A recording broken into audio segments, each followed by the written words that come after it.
Short Stories. La boule de cristal charmante. Dans les coins poussiéreux du sous-sol de son dortoir universitaire, Noémie, une étudiante toujours superstitieuse, a découvert une relique d'une époque révolue, une vieille boule de cristal. Saisie par la curiosité et un besoin impulsif de guidage, Noémie a décidé d'employer la relique pour prendre des décisions qui changeraient sa vie.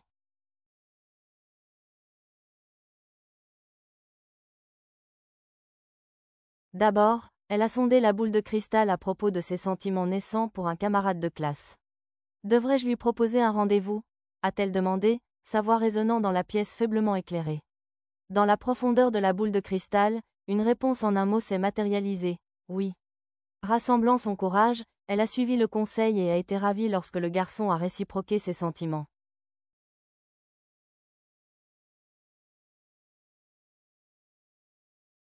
Avec une nouvelle confiance dans les conseils de la boule de cristal, elle a cherché son avis sur la mode pour son premier rendez-vous.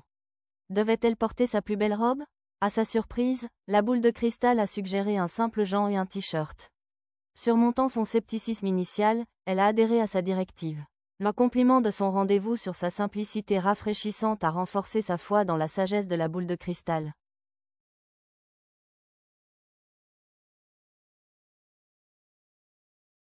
Le temps a passé, et sa dépendance à la boule de cristal semblait payer.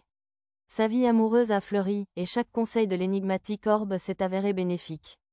Quelques mois plus tard, Noémie a eu une dispute avec son petit ami qui l'a laissée bouleversée.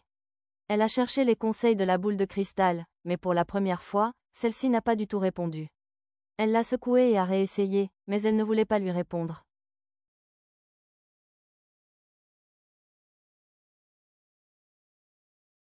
Perplexe par son silence soudain, Noémie a inspecté l'objet et a découvert un compartiment caché pour les piles.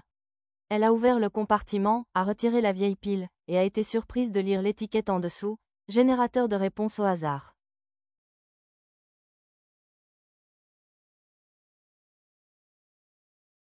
La révélation que son conseiller de confiance n'était rien de plus qu'un jouet l'a frappée. Mais cela signifiait que la boule de cristal n'avait jamais vraiment contribué à sa relation réussie. C'était son authenticité et son charme qui avaient séduit son petit ami depuis le début. Avec un sourire, Noémie a composé le numéro de son petit ami, impatiente de se réconcilier. Elle a réalisé qu'il y avait eu de la magie dans sa vie après tout, seulement pas provenant de la boule de cristal.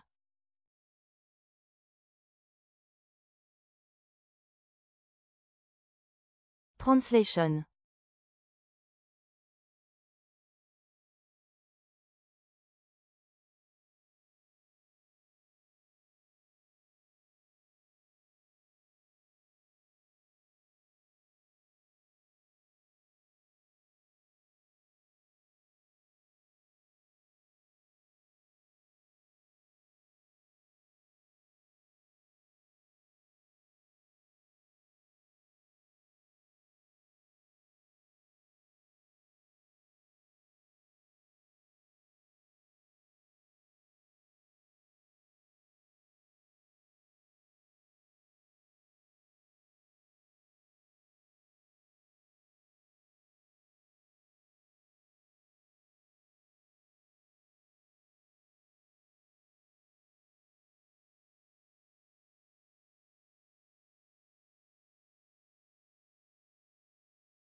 Merci.